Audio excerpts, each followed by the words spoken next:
My name is Benedict Toast. It's a Wednesday morning, and you're welcome to the sports segment here on the AM Show. Well, we'll show you Champions League highlights and also a preview to what's going to happen tonight in that game involving Real Madrid and Atletico Madrid at the Vicente Calderon. Real Madrid are going into that game with a comfortable lead. They won the first leg by 3-0, and Cristiano Ronaldo scored a hat-trick in that game. And obviously, they are in the lead to make another final appearance in 2 successive seasons. Also, Juventus have been able to reach the UEFA Champions League finals a second time in 3 years after beating Monaco 2-1. We'll show you highlights of that one. It ended 4-1 on aggregate. Well, we start here on the local scene, and Asante Kotoko are expected to announce the appointment of Steve Polak as head coach by close of the week. Now, according to our sources, Polak met Kotoko officials on Monday after his current club, Chelsea, gave him the green light to do so. We can go live and speak to Delali Atiasi of Love FM, and who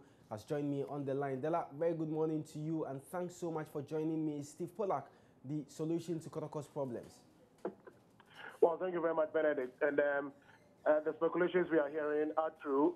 I don't think it's any longer a speculation because Steve Polak himself has spoken on some networks, including Intro FM here in Kumasi, our sister station, where he has said that indeed he's met officials of Kumasi Asante Kotoko, and he'll be taking over the running of the team in the second round of the season.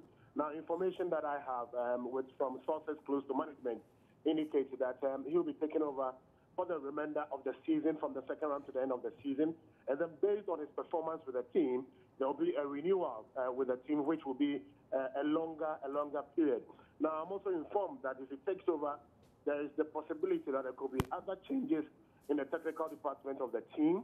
And the current coach, Coach Frimpong, will not have any role to play in Steve Polak's management. I've also picked up information that he will also be trying to bring in a couple of players to augment what is there already from his own side to beef up the team for the second round of the competition.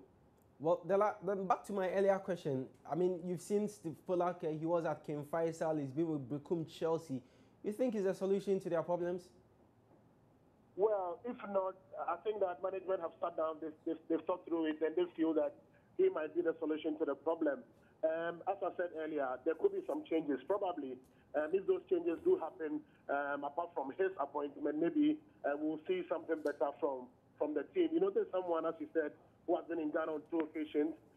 He knows Kumasi Asante Kotoko from the outside.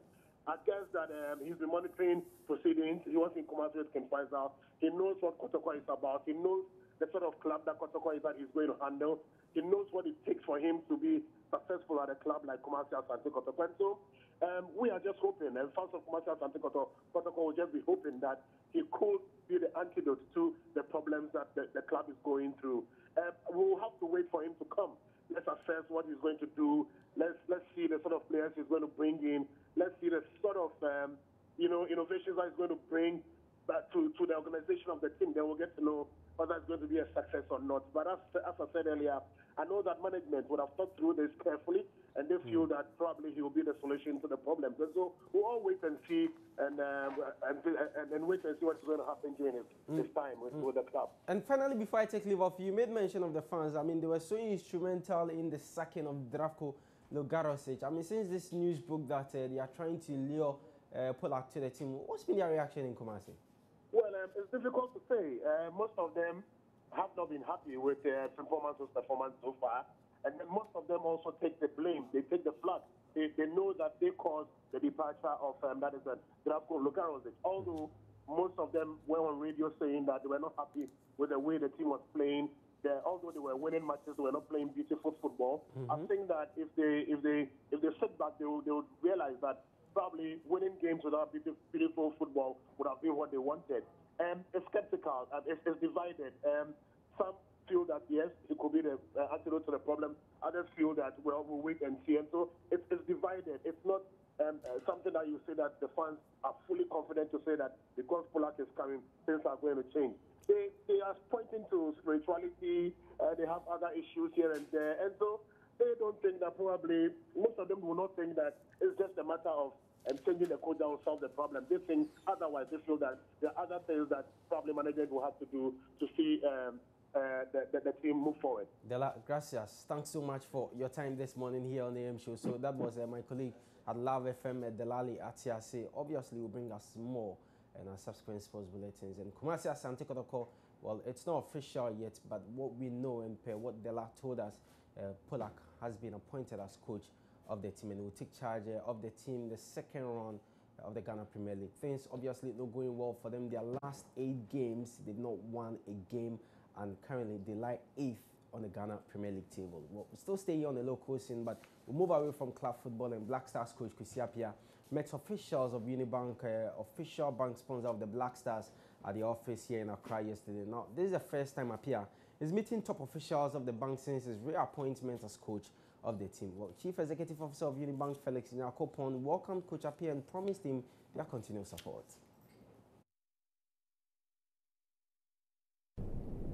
We will not take a bet on you because we're on the same side, and we know that with the continuation of our package and support, the new Black Stars as will come under you may miraculously sail through to the next World Cup and also come home in the next tournament, not only with the qualification to the African Championships, but the cup itself. And what better moment it will be for us to have our own man in you being the one to lead the charge to bring down laurels to us. At UniBank, as you know, we are a local bank, and we call ourselves a local bank because our ownership and management and all are Ghanaians. And we believe strongly in the capabilities of the Ghanaians and our abilities to rise to the challenge in all spheres of endeavors. And with that in mind, our support is assured. So Coach Kwesi Appiah was at the office of UniBank yesterday to pay a courtesy call on them and also show himself since his reappointment as coach of the Black Stars. But we are still waiting for his official unveiling, and then we'll see what will happen. But we'll still do some more here on the show. And Suleiman Tari's issue, his racial abuse, is still trending. The Italian Football Federation faces FIFA sanction over handling of what happened to Suleiman Tari some 2 weeks ago.